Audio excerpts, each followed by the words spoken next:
Olá, bem-vindos ao Sempre um Papo, esse projeto de incentivo ao hábito da leitura, criado há 37 anos pelo jornalista mineiro Afonso Borges. Esta edição do projeto é patrocinada pelo Instituto Cultural Vale, pela CEMIG e Uzi Minas, com apoio da Rede Mater Dei. A jornalista e apresentadora Josane Faleiro é uma mulher branca de cabelos loiros e longos. Josane veste uma blusa preta e está sentada em frente a uma janela ao lado de uma planta. Instituto Cultural Vale, No canto inferior direito está a janela de Libras com a intérprete Raíssa Medeiros. incentivo ao hábito da leitura. A jornalista e psicanalista Érica Toledo é uma mulher branca de cabelos escuros e curtos. Érica veste uma blusa amarela de alcinhas e está sentada em uma poltrona. Ao fundo, há uma parede roxa com fotos de flores como decoração. Incentivo ao hábito da leitura. A escritora Andrea Viviana Taubman é uma mulher branca de cabelos castanhos e curtos. Andrea usa um óculos de hastes escuras e veste uma blusa branca com uma echarpe roxa. Ela está sentada em frente a um estande com diversos livros e brinquedos de pelúcia como decoração. Boa noite, Josane. Boa noite a todo mundo que nos ouve. E boa noite, Brasileiras. Muito obrigada. Gente, a gente está com a Andréia e ela está em Teresópolis, né? E lá está chovendo muito, a gente está fazendo aqui ao vivo. Caso a Andréia falte um pouco, cai um pouco a conexão dela, então é por esse motivo. Não é isso, Andréia? Porque deu uma travadinha e a gente já avisa que está sujeito a acontecer isso e acontece quando a gente está ao vivo mesmo, né? Meninas, antes da gente começar aqui a nossa conversa, eu quero convidar vocês e quem está aí nos assistindo pelo YouTube para assistir ao vídeo institucional de um dos nossos patrocinadores e a gente volta num minutinho. Onde está a cultura? A cultura está em todos os cantos do Brasil. O vídeo do Instituto Cultural Vale mostra diversas pessoas performando atividades culturais, como tocando instrumentos, dançando, visitando museus ou apreciando obras de arte. 160 municípios. Onde tem cultura, a Vale está.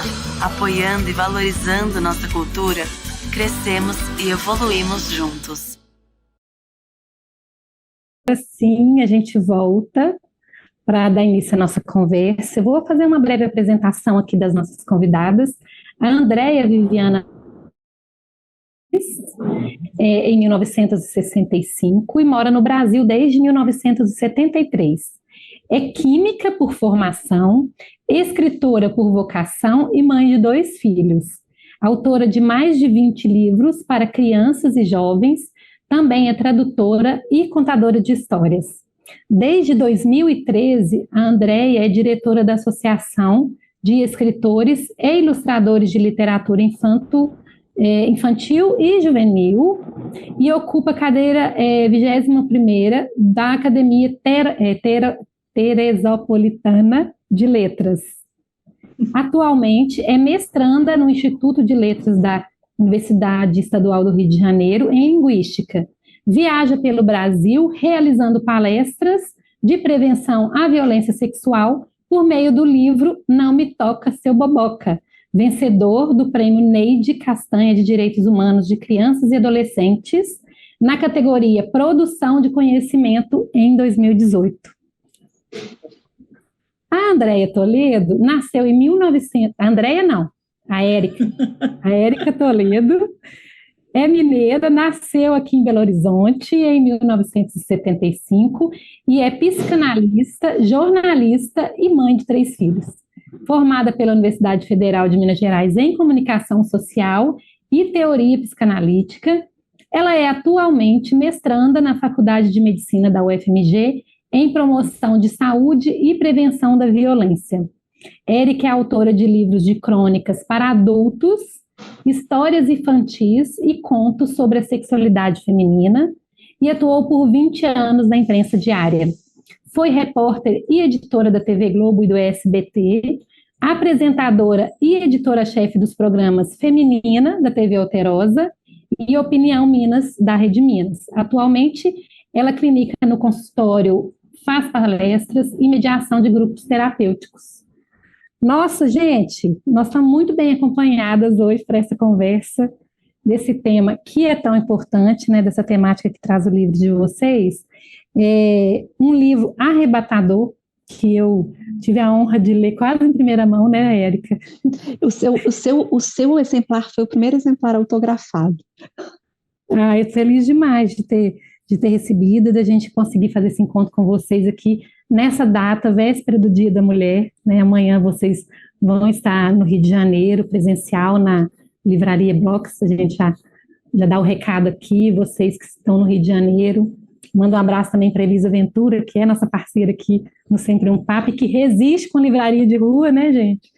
Antes da gente entrar aqui na nossa conversa, quero dar as boas-vindas de novo e pedir para vocês contarem um pouco dessa trajetória, né? Com a literatura, com a leitura. As duas vêm de profissões diferentes, né? Tão diferente a Andréia, por exemplo, né?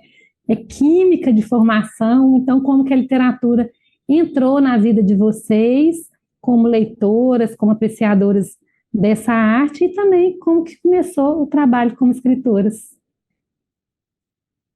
Vamos começar, Andréia? Vamos começar, então. Bom, eu nasci em Buenos Aires, né, numa família muito leitora. Uma prima em primeiro grau da minha mãe é uma das grandes romancistas argentinas que, infelizmente, ainda não foi traduzida para o português, que é Alicia Steinberg, e já é falecida.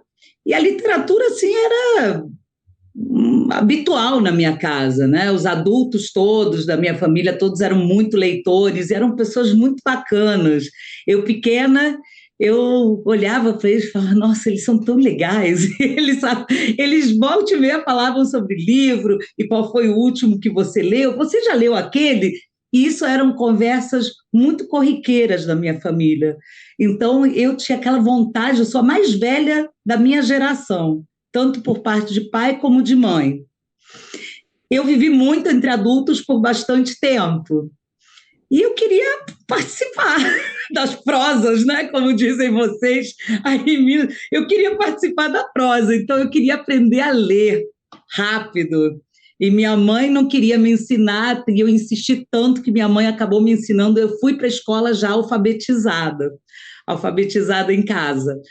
E é curioso, porque eu tenho poucas fotos de infância, mas 3 delas são muito interessantes. Uma tem a minha mãe contando história para mim, eu pequenininha, e minha mãe contando história para mim. Muito pequena, 2 aninhos talvez.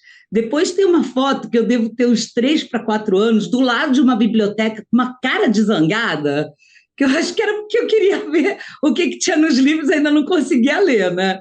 E depois tem uma foto minha aos 7 anos, no verão, já assim, dá para perceber, eu me lembro que era o jardim da casa do meu avô, e eu com o livro na mão, toda feliz, já lendo, né? Então, os livros, para mim, sempre foram grande companhia, sempre foram muitas possibilidades, né? As histórias criavam possibilidades na minha vida. E não me lembro, há muitos anos assim, que eu não me lembro de ter conseguido dormir uma noite sem ler alguma coisa. De tanto gostar de ler, e quando eu fui mãe, então, né, contava muitas histórias para os meus filhos, na hora de dormir era um ritual isso, e até que em 2008 eu escrevi meu primeiro livro, para eles, claro, né? Esse livro de 2008 já é o Ritoca? Não, meu primeiro livro é esse aqui, O Menino que Tinha Medo de Errar. Não Me Toca, Seu Boboca, meu 11º livro, que é esse aqui. Andréia segura nas mãos o livro O Menino que Tinha Medo de Errar. A capa mostra uma criança com um agasalho azul com capuz. Em seguida, ela mostra o livro Não Me Toca, Seu Boboca. A capa mostra diversos animais vestidos como pessoas. Na verdade, eu acho que tanto Não Me Toca, Seu Boboca quanto O Menino que Tinha Medo de Errar assim, é bem impressionante isso, porque eu me surpreendo. O Menino que Tinha Medo de Errar eu escrevi em 2008. E ele hoje, no pós-pandemia, durante a pandemia, como ele aborda a questão que todos nós tivemos muito e temos, né? Normalmente, mas durante a pandemia eu acho que exacerbou esse medo da gente errar, esse medo da gente se contaminar, a gente não sabia como lidar. Então, eu vejo que hoje ele é, assim, parece que ele faz mais sentido do que quando eu escrevi. E o Não Me Toca Seu Boboca, porque ele vem realmente para dar a mão para a gente conversar com as crianças. Fala assim, falar sobre isso é muito difícil. Todo mundo acha que é muito difícil. Não conheci nenhuma pessoa que falasse assim, é um assunto facílimo de abordar. Não é. Mas aí é como eu falo, deixa a Ritoca falar. A Ritoca é a personagem. Andréia segura uma pelúcia de coelho nas mãos ao se referir da personagem. É muito nesse sentido, acho que ela vem para dar a mão, para dar essa, né, essa possibilidade de abrir um diálogo que de fácil não tem nada. E a gente conseguiu fazer ele ficar mais suave, né, Érica? É. No Boboca ele é suave, né? No Faca de Ponta ele é menos suave. Não. Na vida ele é pior ainda, né? A realidade Na que ele vida faz, ele é pior ainda. Na vida ele é quase intraduzível, né? De tão angustiante, né? Sim, conta pra gente, Érica, então, um pouquinho sobre a sua entrada na literatura, como é que foi Menina, que gostosa que é essa memória, né? Que você fez essa pergunta e aí a Andréia estava respondendo, mas eu estava indo longe aqui, né? Porque eu, quando era criança, eu nunca tinha conhecido um escritor, nunca tinha visto um escritor, né? Ao contrário da Andréia, eu não tinha esse modelo em lugar nenhum. Mas a memória mais antiga que eu tenho é do Sítio do Pica-Pau Amarelo. E a minha mãe assinava o Círculo do Livro, que era um esquema que os livros chegavam uma vez por mês, numas edições de capa dura, e eu tenho esses livros, né? A coleção do Monteiro Lobato eu tenho até hoje, foi a única que eu preservei dos meus livros de infância, com a minha letra de quem estava aprendendo a escrever, e eu escrevo meu nome dentro do livro, e eu ficava esperando o livro e eles são os livros grossos, né? Assim, capa dura e grossos, né? A coleção é bem gordinha, mas quando o próximo chegava, eu já tinha acabado aquilo, e meus pais iam dormir, eu acho que eu tinha uns 6 anos, meus pais iam dormir, e eu ficava acordada toda a vida, e eles deixavam, lendo aquele livro, e eu comia o livro, e ficava doida para chegar o mês que vem, e eu pensava com essa idade, nossa, ser escritor é a coisa mais maravilhosa do mundo. Eu achava isso, desde criança, e achava que era a coisa mais maravilhosa, que era uma coisa para pessoas velhas, que eu achava que só podia ser escritor quem vivesse muito. Quando eu era criança eu pensava assim, e eu lembro de menininha eu ter feito uma poesia assim na escola sobre o Natal, e eu tenho um livro de Natal, né, não por coincidência, sei lá, e essa poesia que eu fiz criança pequena, assim, eu acho que era 4ª série, então deve ser 9 anos, 10 anos, esse poema foi impresso no cartão de Natal do Colégio Santo Agostinho, mandado para todo mundo e tal. Eu tinha esse amor pela poesia desde sempre. Mas eu achava isso, eu achava assim que escrever, sei lá, era um golpe da sorte para umas pessoas eleitas, eu não achava que era uma carreira construída, né? E aí eu fui ser jornalista, porque sempre gostei de escrever, fiz 20 anos de carreira no jornalismo, aí eu fui estudar psicanálise, eu lembro um dia o professor de psicanálise perguntou para mim assim, e aí, você está fazendo psicanálise para clinicar? Eu falei, não, estou fazendo psicanálise para escrever. Mal sabia eu que eu ia me apaixonar por clinicar, largar o jornalismo, né? Mas, sim, depois do curso de psicanálise, passados 2 anos, eu comecei a publicar direto num blog. Saiu o primeiro livro, que é o Sanguínea, né, que até teve indicação para o Jabuti. Aí já foram 2 livros de crônica, tem um de história infantil que é sobre o Natal. Teve o anterior a esse, que já é sexualidade feminina, né, que é o corpo inteiro, né, que tem a ver com... E que já tem a ver com a nossa temática aqui, né, de hoje, que é um livro de tentar resgatar a capacidade de fantasiar da mulher, que uma das coisas que acontece com a gente, de tanto sofrer violência de todo tipo, é a gente perder a capacidade de fantasiar, né? E aí o corpo inteiro já era uma tentativa de fantasiar sobre cada parte do corpo, né? Cada conto é sobre uma parte do corpo. E agora esse é o 5º livro, e a gente vai mais fundo, né? Na violência sexual. E você participou de uma coletânea também, né? Elas, a Alma, a Cura. Já participei de umas coletâneas. Elas, Alma Cura, que foi da Editoras Página. Já participei da coletânea do Prêmio Off Flip, lá, porque eu ganhei o prêmio lá com contos. Tem uma outra coletânea só de mulheres que escreviam na internet, que chama Jogadas na Rede, da Letramento, da Marcela Rosa. Já participei de umas coletâneas aí. E aí vamos contar agora desse encontro de vocês duas, né? Eu acredito que a temática aí que segue na vida de vocês, né, no trabalho, na literatura de cada uma, tenha aproximado as duas. Vamos contar um pouquinho da história para vocês chegarem a esse livro que é tão potente, que eu tive essa oportunidade de ler, e que eu achei, eu dar meu depoimento de uma vez, que me arrebatou, assim, que quando eu recebi, eu falei, esse livro eu vou ler, ele assim, né, livro de cartas, eu amo livro de cartas, e vou ler numa sentada, mas não, é um livro que você tem que respirar para ler, porque ele me levou para um lugar muito profundo, né, como mulher, e eu acho que eu quero que vocês contem essa experiência, né, de como vocês têm recebido isso também, de fazer chorar mesmo, né, de visitar aqueles lugares ali que a gente não costuma ir, que ele busca, e que é tão importante, né? Bom, se a gente for começar a história do começo, a gente vai começar pelo Sempre um Papo, porque lá no início da pandemia, eu participei de um Sempre um Papo com o Afonso Borges, que o tema era abuso.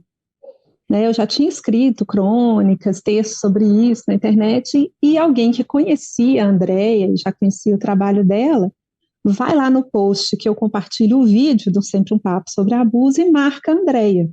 E eu conhecia a Andréia de nome, eu tinha o Não Me Toque em casa, li para minha filha caçula, eu recomendava para paciente no consultório. Então, eu conheci a Andréia porque eu a vi na televisão quando ela ganhou o Prêmio de Direitos Humanos pelo Não Me Toca, mas assim, nem amiga dela de rede social eu não era.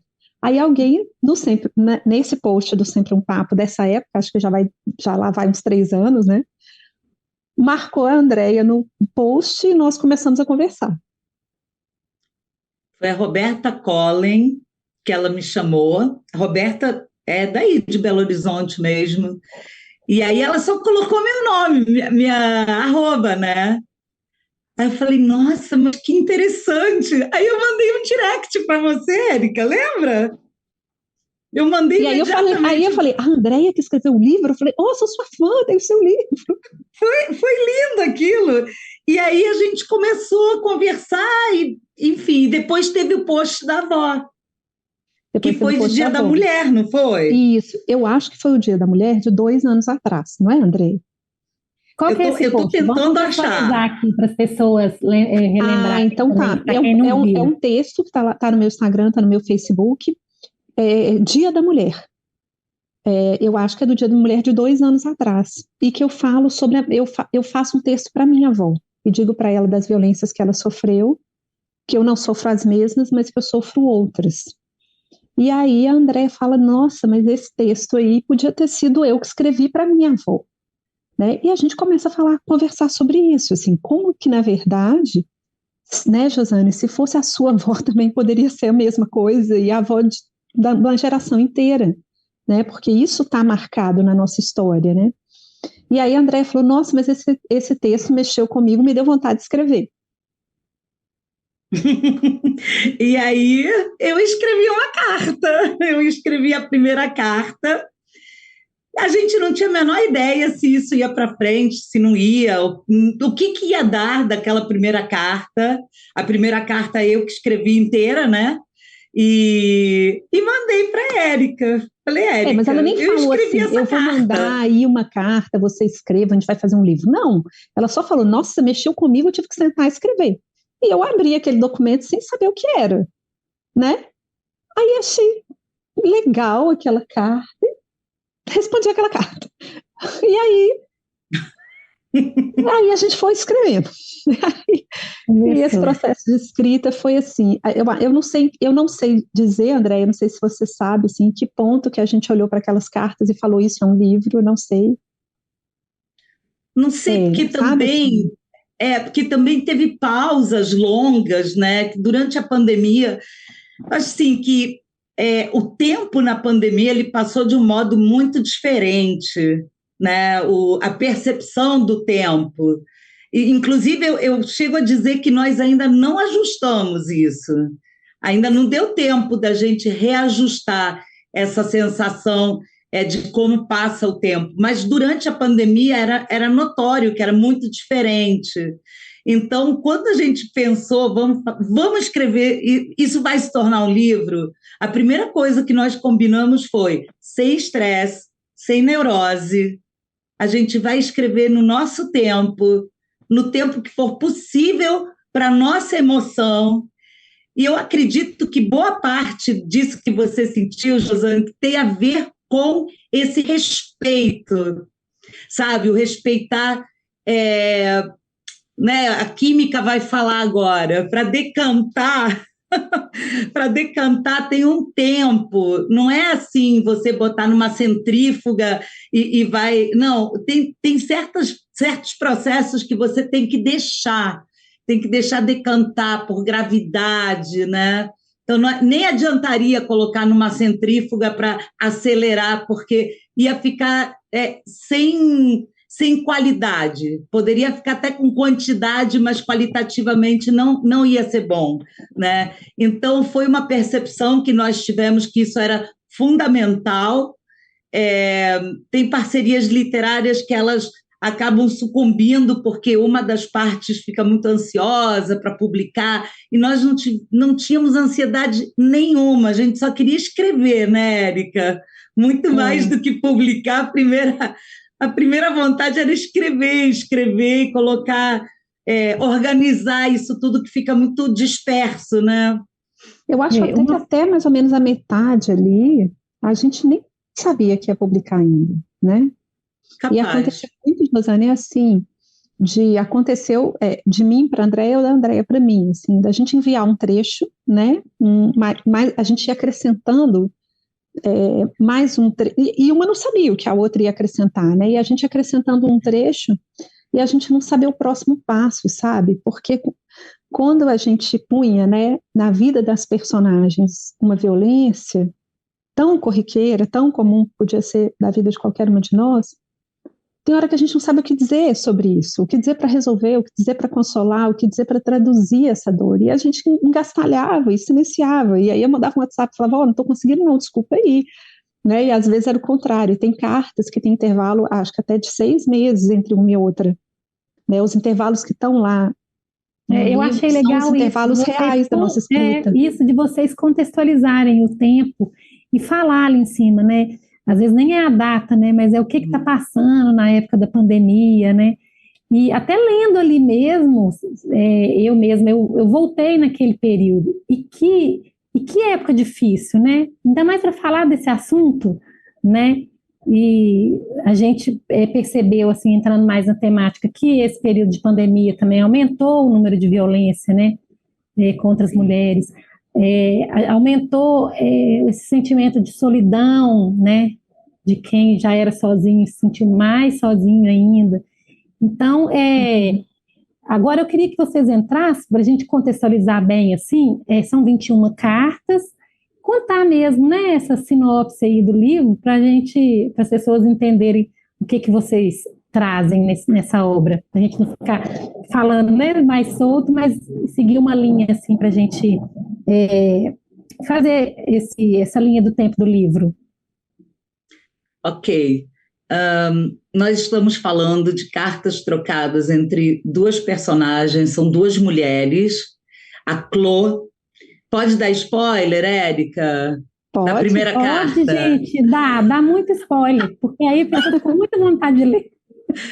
A primeira carta é a Clô mandando uma carta para uma amiga dela de infância. Ela manda essa carta para o endereço que ela tem no caderninho, provavelmente, né? No caderninho lá, vou mandar a carta.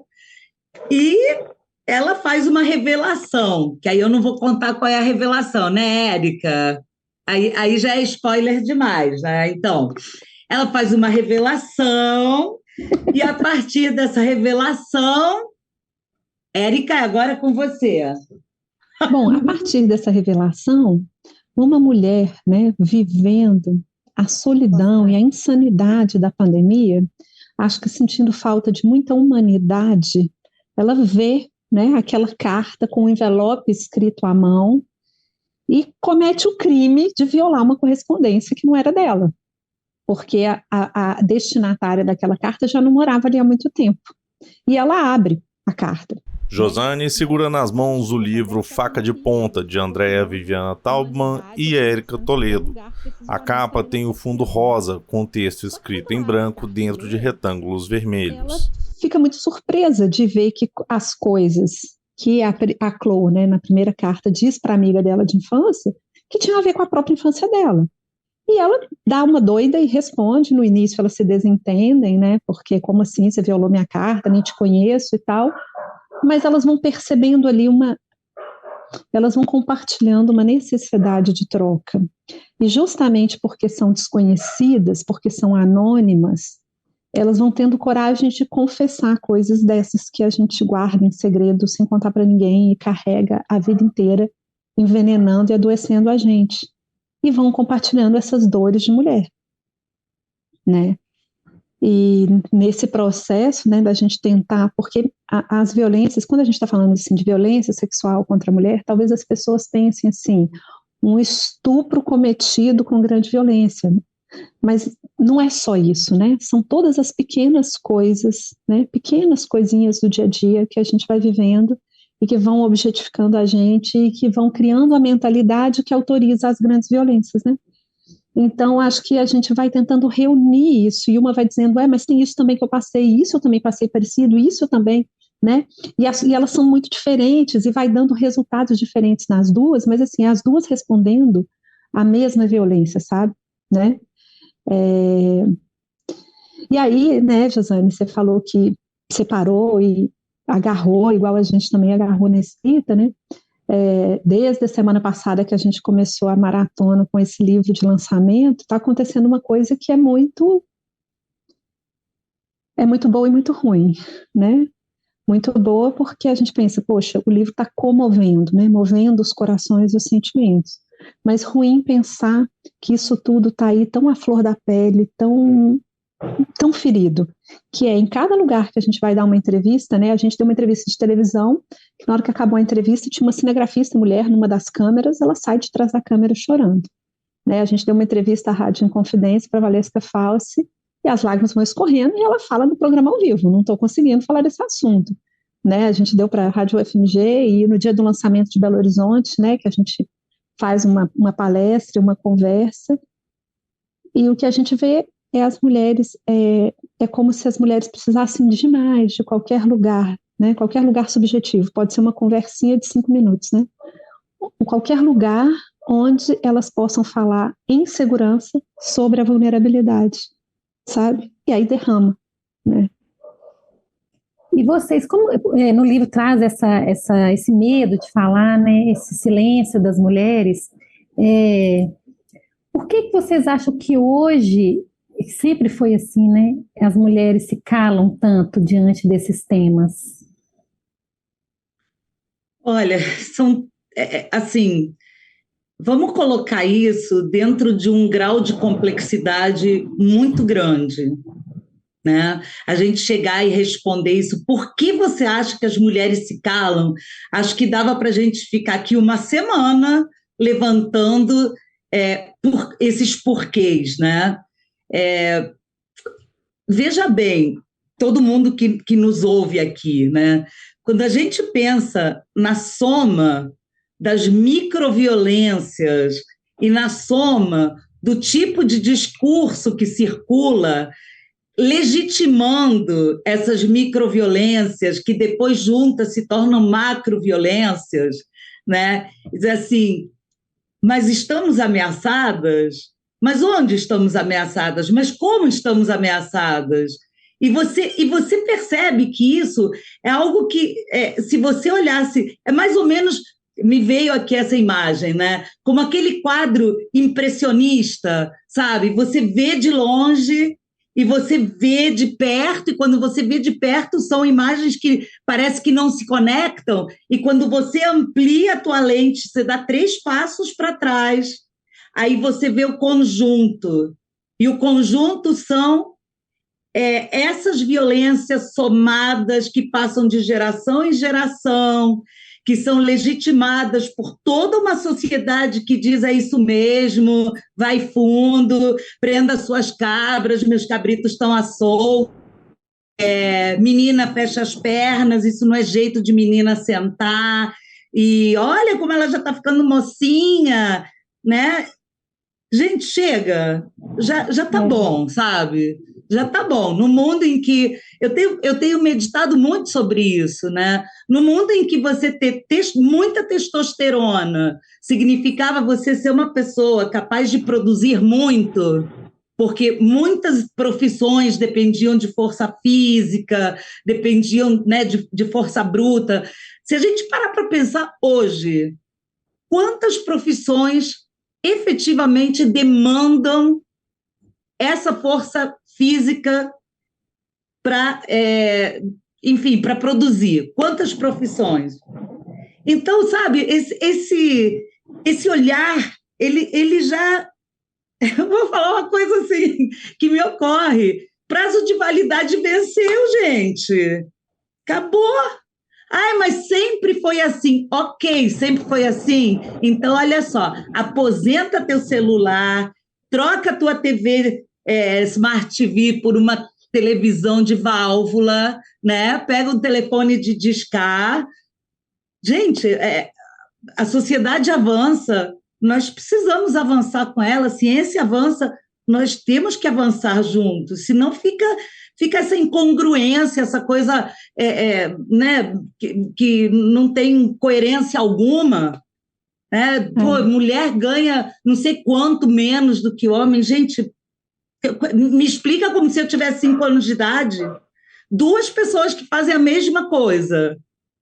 Me explica como se eu tivesse 5 anos de idade, porque eu acho bárbaro quando a gente, logicamente, né, eu tenho um referencial muito menos adultocêntrico, porque eu sempre escrevi para crianças. O meu meio é o meio da infância e da adolescência, milito pelos direitos humanos das crianças e dos adolescentes, mas assim, eu gosto de fazer essa provocação. Me explica como se eu tivesse 5 anos de idade, por favor.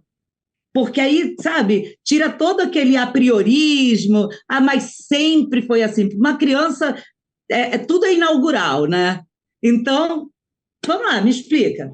Por que 2 pessoas fazendo a mesma coisa, uma ganha mais do que a outra, porque é homem, porque é mulher? Então, são umas coisas assim que já não, sabe, perdeu a validade, prazo de validade acabou. E são camadas, né, Josiane? Olha só, o que a Andréia está falando...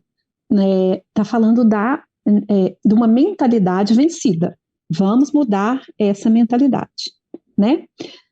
Só que mudar essa mentalidade não pode ser feito enquanto a gente não tratar a experiência individual, porque são muitas camadas, né? Tem uma camada que diz, a mulher silencia porque a mentalidade patriarcal está aí há não sei quantos mil anos. A mulher silencia porque ela é criada para silenciar em benefício da proteção da família, em benefício da proteção do relacionamento, em benefício tal. Então, isso são camadas, né?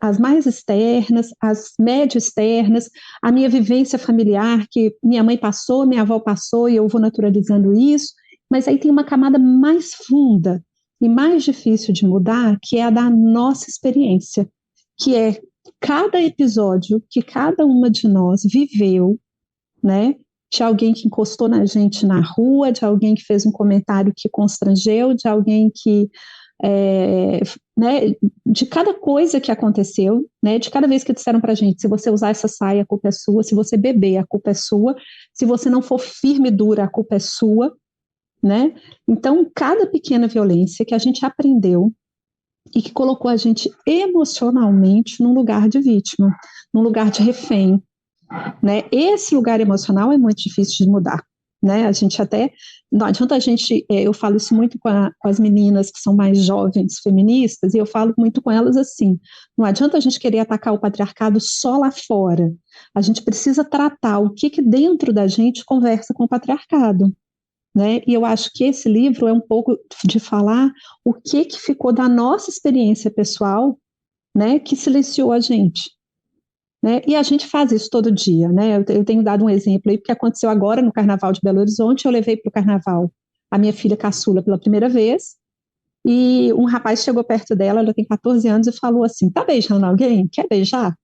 E ela ficou assim, sem reação e tal, mas eu estava por perto, o rapaz virou e foi embora. E aí depois eu disse para ela assim, minha filha, você tem que aprender a falar firme. E ela tem uma voz super doce. Você tem que aprender a falar firme. Você tem que se posicionar assim. Você tem que se posicionar assim. Olha o que eu estou ensinando para minha filha. Que se ela não aprender a falar firme, que se ela não se posicionar, ela vai ter culpa. Né? Eu nunca tive que ensinar isso para o meu filho. Né? Então, assim, isso não é violento? Né? Isso não é a forma que a gente aprendeu a se subjetivar no mundo, a ser mulher nesse mundo? E isso é carregar a faca de ponta, né? Isso é desde o início da percepção de que eu sou uma mulher. Sempre armada, né? Eu estou sempre ameaçada e, portanto, sempre armada. Sempre armada. E tem frases, assim, que eu marquei aqui, disso de nascer mulher, né? A avó dizia que nascer mulher era uma forma de castigo. Tem outro episódio que ela fala que uma delas diz que ela queria ser artista, né? Mas ela tinha que obrigada pelo pai, né? Escolher uma profissão que ela tinha que sobreviver. Tudo ali imposto, né? E vocês trazem isso no livro, e na vida a gente faz isso. Eu acho que é isso que o livro traz para a gente. O que eu estou fazendo, né? De que forma que eu estou perpetuando essa ideia? Ô, Josane, e se a gente falar das nossas avós, né? Assim, eu vou falar de 3 aqui da minha ascendência. Meu avô falava que a avó dele foi índia da tribo Puri, ali da zona da mata, pega no laço. E ele contava isso como se fosse uma coisa de ter orgulho de ter sangue vermelho. Bom, se ela foi pega no laço, ela foi sequestrada, depois estuprada, né? Uma coisa. Do outro lado, minha avó, mãe do meu pai, casou com 13 anos, né? E o Brasil está, acho que, o 4º lugar no mundo de país com o maior número de casamentos infantis, né? Então, assim, minha avó casou com 13 anos. Bom, isso é abuso sexual, né, gente? Não tem outra coisa, outro nome. E tem uma outra história, né, da minha bisavó, que quando o bisavô morre, cai lá no pátio, lá da roça, ela não vai lá fora nem pegar. Ela fala, quando alguém chegar, pega esse corpo desse homem aí. Você imagina quanto ódio tinha contra esse homem. Então, assim, se eu olhar o que está aqui na minha descendência, né, eu só acho dor. Não vou achar nenhuma mulher que tenha uma relação com o corpo, com o sexo, com a gravidez, que seja uma relação de escolha, livre, feliz, prazerosa. Uhum.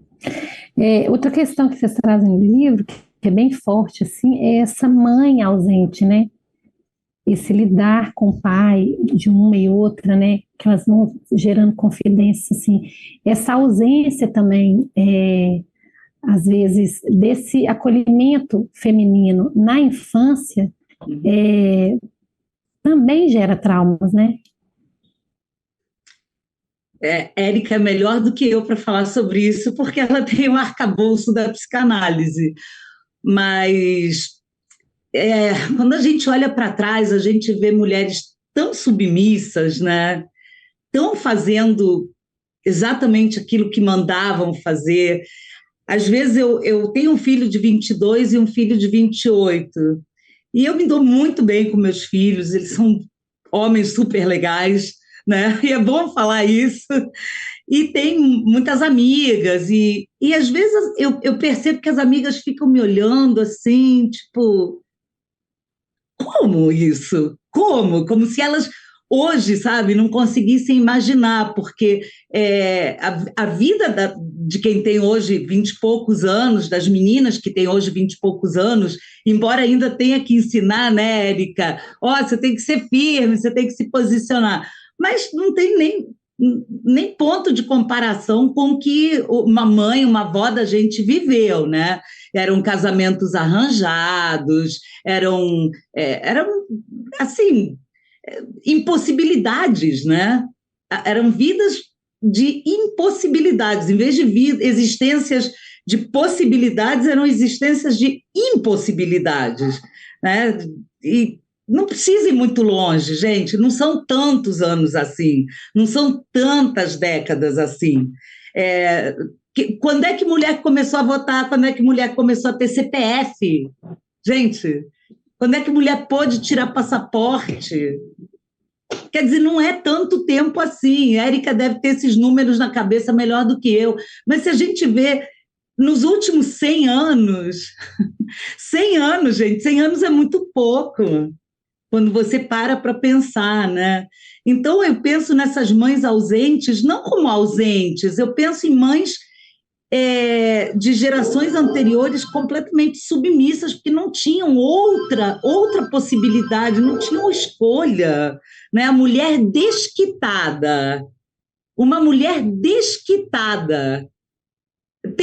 Eu acredito até que quem tem hoje 30, 40 anos talvez não saiba nem o que é essa palavra, desquitada. Era uma vergonha para uma família. Aquela mulher era apontada como alguém que não podia, né? Era um perigo para a sociedade. Então, quer dizer, nós avançamos muito, mas ainda muito menos do que já poderíamos ter avançado, né? Então, como é que você cobra dessa mulher? Não dá para cobrar dessa mulher, né, uma posição mais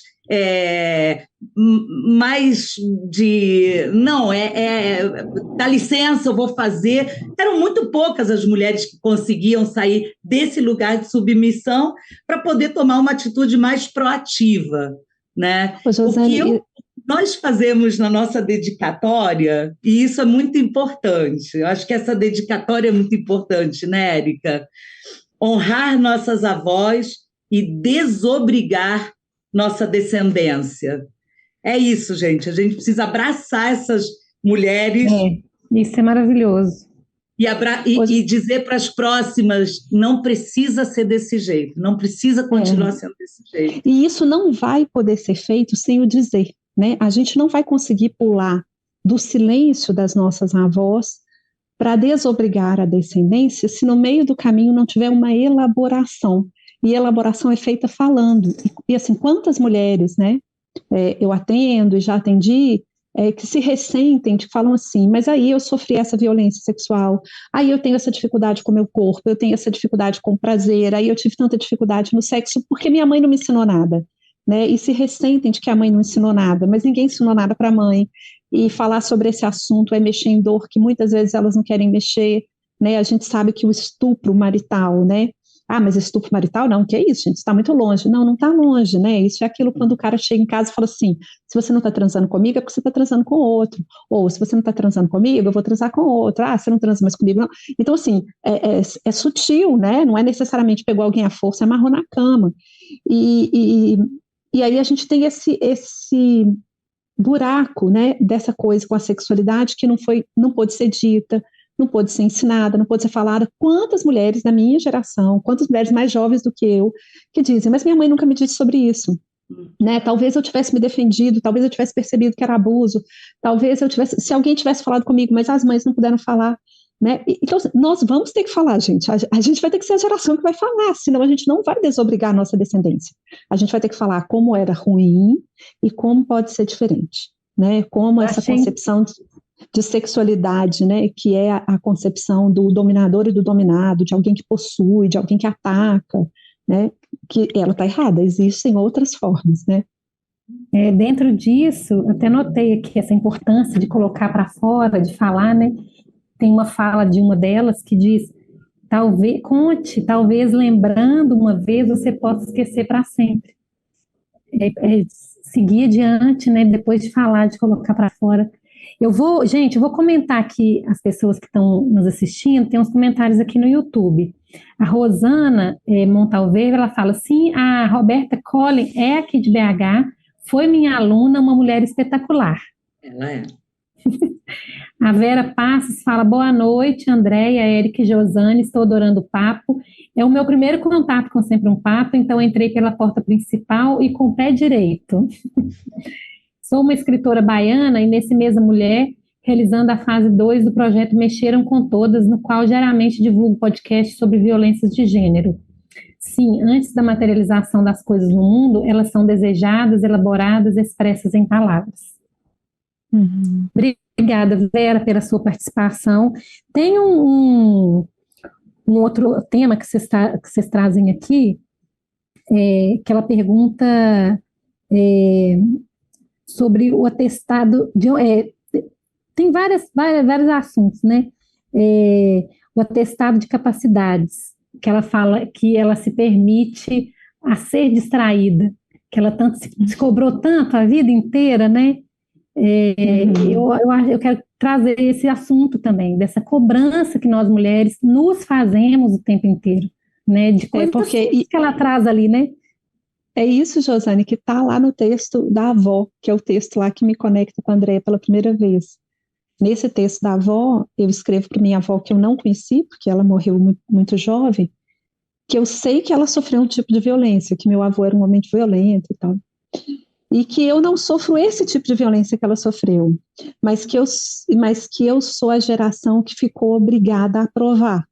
Né? Então, né, nós somos a primeira geração, né, da década de 60, pílula, pós-divórcio, a primeira geração que é a maioria de mulher nas universidades. Então, a gente virou uma geração de guerreira, né? E a gente não consegue desvestir essa armadura, e a gente não consegue parar de se cobrar e estar provando o nosso valor de mulher o tempo todo. Né? Então a personagem fala assim, né? Como que ela não pôde, isso também é faca de ponta, né? Como que ela não pôde largar essa faca, como que ela teve que o tempo todo provar no trabalho, na profissão, em casa, que ela era capaz, que ela tomava conta, que ela pagava a conta, que ela carregava as compras do supermercado, né? Porque ainda é violento que a gente esteja, né, se obrigando a provar, né? Se obrigando a provar no ambiente de trabalho, tentando provar intelectualmente, né? Então, assim, isso ainda é violento para a nossa geração. Mas você tem o direito de escolher a sua profissão. Beleza, mas lá na minha profissão, no meio de um tanto de homem, eu ralei muito mais do que os homens para provar que eu era séria, que eu não era só uma menina bonitinha dando condição para o chefe.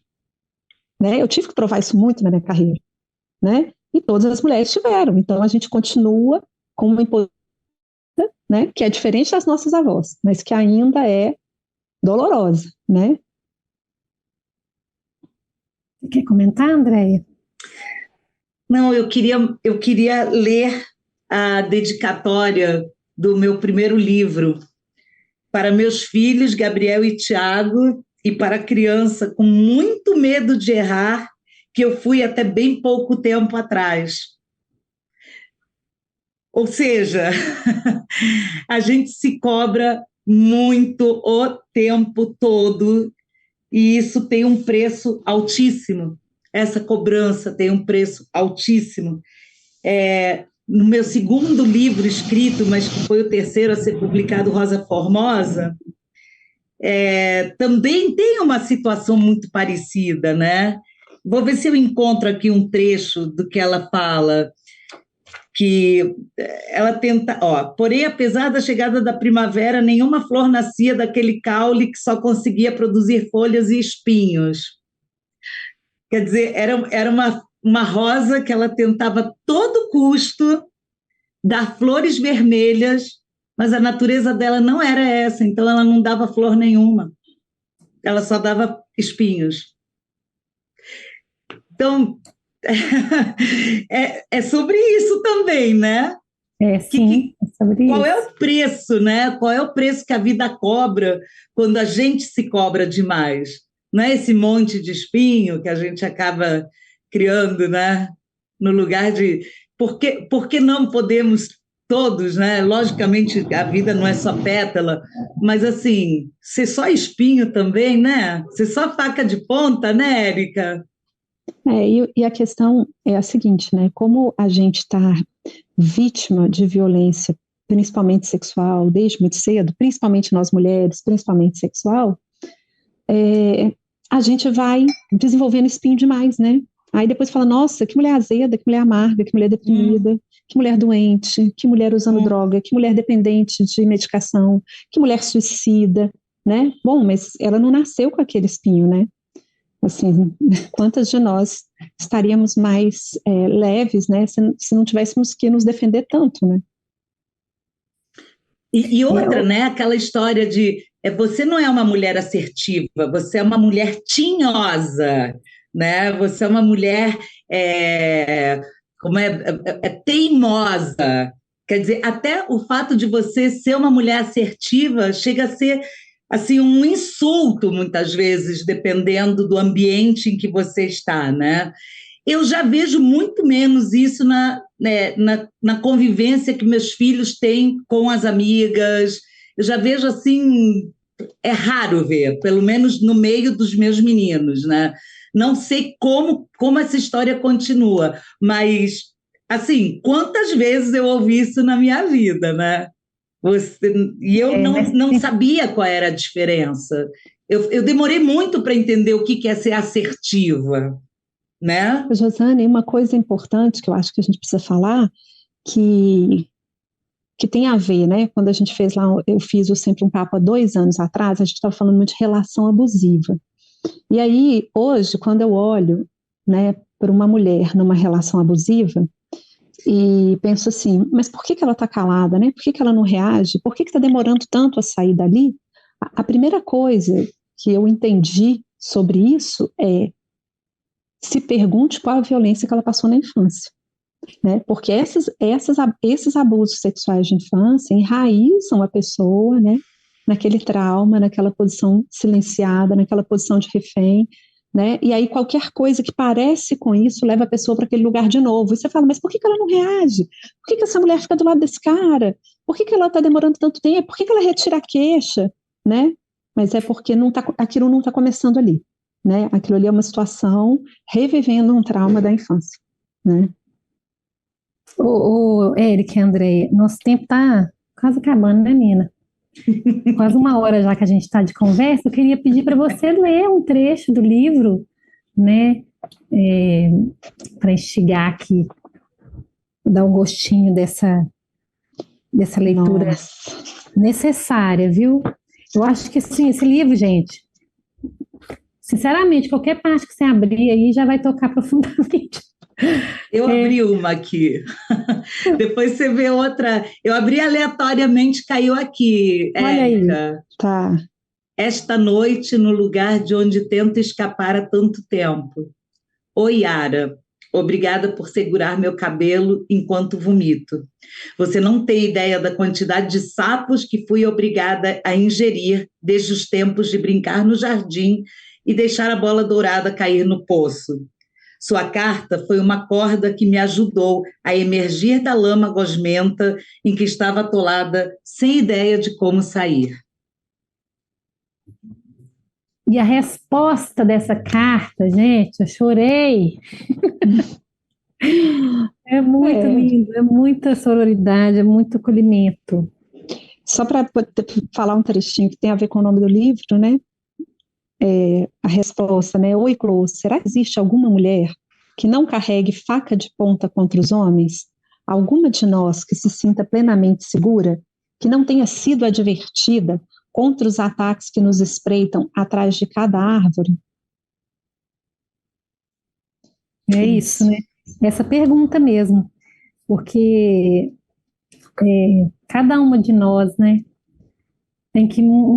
Eu quero buscar com esse livro, assim, eu coloquei muito em reflexão, de que forma que eu posso mudar isso, sabe? Eu não quero ser uma pessoa que anda com uma faca de ponta para sempre, sabe? Pelo menos nessa encarnação eu quero deixar isso já para a próxima eu seguir de forma diferente, né? E espero que venham homens também, pessoas melhores, né? Que respeitem as mulheres, sabe? E o caminho, né, Josane, é a gente parar de carregar essa mochila, né? De culpa, vergonha e segredo, né? Assim, o sujo não é a nossa história, o sujo é o criminoso, né? Não somos nós que carregamos essa história, que estamos com uma mancha no currículo, né? Parar de carregar essa mochila pesada e pegar essa faca que a gente tem na mão e direcionar contra aquilo que a gente deve lutar, né? Mas não apontar ela para todas as relações, até nos isolando, né? Da chance de viver relações mais saudáveis, né? Verdade. Andréia, eu vou pedir para você começar com suas considerações finais, porque o nosso papo acabou. Se a gente, sei que tem temáticas aqui no livro que a gente não abordou, se vocês quiserem passar por elas aqui rapidamente, como é a experiência, né, do filho transexual, você acha importante a gente trazer isso também? Eu quero fazer um convite, na verdade, né? Eu agradeço o convite de estar aqui, no Sempre um Papo maravilhoso, e eu quero fazer um convite para que leiam Faca de Ponta, leiam, contem para nós o que sentiram, né? A escritora, o escritor sempre tem essa questão de não ter, a menos que o leitor venha, a leitora venha e nos diga o que sentiu, nós não sabemos, é diferente de quem está, por exemplo, no palco, né, que vê a reação imediatamente. Então, contem-nos, contem o que sentiram. Josana, eu te agradeço por você ter nos dito que chorou, que teve que parar, sabe? Porque isso demonstra, mais uma vez, que o que nós escrevemos facilita a conexão. E eu acho que, assim, acima de tudo, o que nós queríamos nesta experiência era criar conexões. Conexões são importantes para a gente conseguir ressignificar, né? Para a gente conseguir olhar com amor para algo que nos dói muito, porque senão fica muito mais difícil, senão a gente não sai do lugar, né? Então, o meu, assim, é o meu pedido. Quem leia, por favor, escreva para nós, conte-nos como foi a experiência. E muito obrigada. Eu abri o livro também e achei uma palavra lá que é bonita, assim, né? Que a certo ponto das cartas, uma diz para a outra: nós irmanamos. Irmanamos, eu acho que irmanar é muito importante, para a gente se sentir menos só, né? E como a gente começou essa conversa, né, falando do amor pela literatura, nós, né, Josane, que somos jornalistas, nós temos muitas estatísticas, muita informação concreta, muito dado, né? Eu, como psicanalista, posso ter muita teoria do comportamento, mas eu acredito que a literatura chega num lugar, né, que as estatísticas e os números e as teorias não chegam, né? E por isso que eu acho que a história da Chloe e da Yara, né, a história literária, né, muito, muito visceral delas, tem o poder de irmanar a gente mais do que estatística, dado, né, teoria, né, e a gente tem que se confessar nessa dor, se unir nessa dor, né, para tratar a dor e conseguir andar. É isso. Reconhecer que tem a dor e tratá-la, né? E eu acho que a literatura pode fazer esse papel, às vezes, mais do que um consultório, sabe? Pode, gente, pode mesmo, porque eu acho que, assim, a experiência que eu tive com esse livro, inclusive, me fez querer voltar para o consultório. Sabe, de que, assim, eu quero voltar a falar desse assunto, né? Quero buscar ali, descobrir, enxergar essa dor e passar por ela, né? E seguir melhor, sabe? A gente tem aqui mais uns comentários, eu vou ler para a gente finalizar. Aqui, a Ângela Cristina Sampaio fala boa noite, ela é de Belo Horizonte. A Márcia Galastro fala: o sujo é o criminoso. Muito bem. Ela diz: Érica, Andréia, obrigada por tão importante escrita, fala, sororidade, conexão. A Vera Passos diz: a mulher fica um tempo tão grande nesse lugar, até que não se reconhece se não carrega a faca de ponta, né? Ela faz essa pergunta. E é isso, ela diz que a Márcia fala para a Vera que ela gostou das intervenções dela aqui na nossa conversa. É bom que as pessoas aqui estão se conectando também, né, gente? Eu acho que eu Sempre um Papo faz isso também, igual fez com vocês duas, né? E fez de vocês comigo, está fazendo com tanta mulher e de leitores, né? E eu acho que é um livro para os homens lerem também, né? Sim, nós desejamos muito, muito que os homens leiam, e eu vou dizer algo que para mim foi muito significativo. O meu filho caçula, que tem 22 anos, falou assim para mim, ele é um grande leitor. Ele falou, mãe, às vezes a gente faz coisas ou fala coisas simplesmente porque a gente não tem ideia do que está fazendo, do que está falando. É muito bom vocês falarem sobre isso para a gente poder entender, conhecer e entender. Olha que maravilha, gente. Que é o caso do Eu repórter fiquei também. Teve um repórter que comovida. entrevistou a gente e também falou isso, né? Mas eu não sabia, né? E aqui, antes da gente fechar, eu quero falar do projeto gráfico, né? Que é muito lindo, do livro, Nossa, né? Mário Vinícius. Pedir para vocês falarem desse projeto, que ficou muito legal. As cartas, né? Elas são escritas, gente, ora à mão, né? Simula mesmo uma escrita à mão, que é lindo. Josane mostra um trecho do livro que representa uma das cartas. A página remete a uma folha de caderno brochura com um texto escrito em letra cursiva. A letria e vocês pelo lançamento. E grata, viu, por esse papo, pelo tempo de vocês aqui com a gente.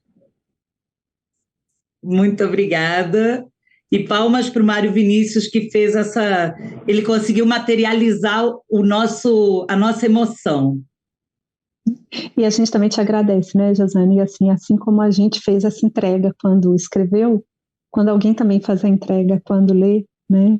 E isso para a gente é muito importante, né? Obrigada. Obrigada, Afonso. Um beijo pela oportunidade da gente estar falando sobre esse assunto.